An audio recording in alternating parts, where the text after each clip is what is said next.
लाहौरियों के लिए जहां जिंदा दिलाने लाहौर की इस्तिलाह इस्तेमाल होती है, वहीं इन्हें रंगबाज भी कहा जाता है। और यही वजह है कि जिंदा दिलाने लाहौरियों के मिजाज में भी रंगबाजी का अंसर पाया जाता है। लेकिन लाहौरी रंगबाज कैसे मशहूर हो गए, इसकी एक तवील दास्तान है, जिसके बारे में आज हम आपको बताते हैं। अकबर और शाहजहां के दौर में लाहौर नील की पैदावार के लिए दुनिया की सबसे बड़ी मंडी होता था। शहंशाह अकबर ने लाहौर के किले से जरा फासले पर हिंदुस्तान में नील की पहली बाकायदा मंडी कायम की। ये मंडी बादशाह अकबर के नाम पर अकबरी मंडी कहलाती है और इससे मुल्क इलाका रंग महल कहलाने लगा, जो इस वक्त शहर के बड़े कारोबारी इलाके तस्वुर होते हैं। लाहौर के मुज़ाफ़ाती इलाकों और मौजूदा साहिवाल में मीलों तक नील के पौधे थे। इसी निस्बत से इसे आज भी नीलीवार कहते हैं। लोग इन पौधों का सत निकालते थे। सत को बड़ी बड़ी कढ़ाई में डालकर पकाया जाता था। इसका पाउडर और डलियाँ बनाई जाती थी।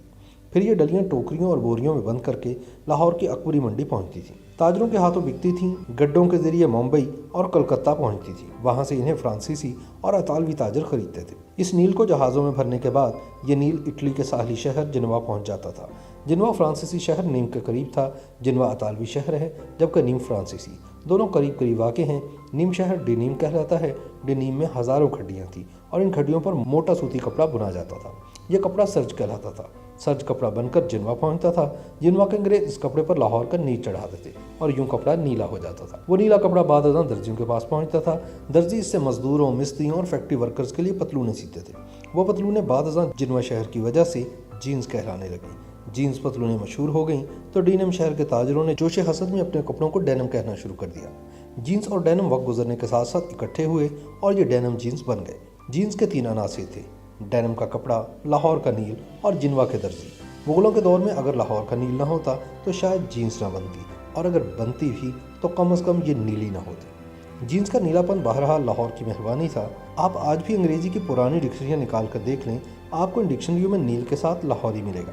गोरे इस ज़माने में नील को लाहौरी कहते थे। ये रंग बाद अज़ां इंडिया की मुनासबत से इंडिगो बन गया। फ्रांसीसी, अतालवी, पुर्तगाली और डच नील के लिए हिंदुस्तान आते थे, जबकि बरतानवी अफ्यून के लिए यहाँ आए और फिर पूरा हिंदुस्तान हथिया लिया। लेकिन ये बात की बातें हैं। अभी हम उस दौर की बात कर रहे हैं जब नील लाहौर की सबसे बड़ी तिजारत था और ये लाहौरी और इंडिगो कहलाता था।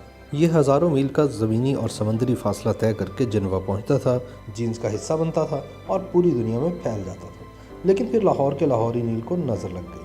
मुगलों ने नील पर टैक्स लगा दिया। यूरोप ने मसनूई रंग ईजाद कर लिए और ईस्ट इंडिया कंपनी ने फ्रांसीसियों, अतालवियों और पुर्तगालियों को मार भगाया और यूँ नील की सनत भी ज़वाल पजीर हो गई। नील लाहौरी ना रहा, मगर लाहौर के शहरी आज भी रंगबाज हैं। लाहौरियों को यह खिताब मुंबई और कलकत्ता के ताजरों ने दिया था। हिंदुस्तान में उस वक्त फ़ारसी ज़ुबान राइज थी। फ़ारसी में किसी भी पेशे से वाबस्ता लोगों को बाज कहा जाता है। मसलन पतंग बनाने वाले को पतंगबाज और कबूतर पालने वालों को कबूतरबाज। इसी मुनासबत से रंग बेचने वाले रंगबाज हो गए। चुनाचे कोलकाता और मुंबई के ताजर नील की सनत से वाबस्ता लाहौरियों को रंगबाज कहने लगे। उस ज़माने में क्योंकि लाहौर की ज़्यादातर आबादी नील की सनत से वाबस्ता थी, चुनाचे पूरा लाहौर रंगबाज हो गया। ये रंगबाजी आज भी लाहौरी मिजाज में जिंदा है।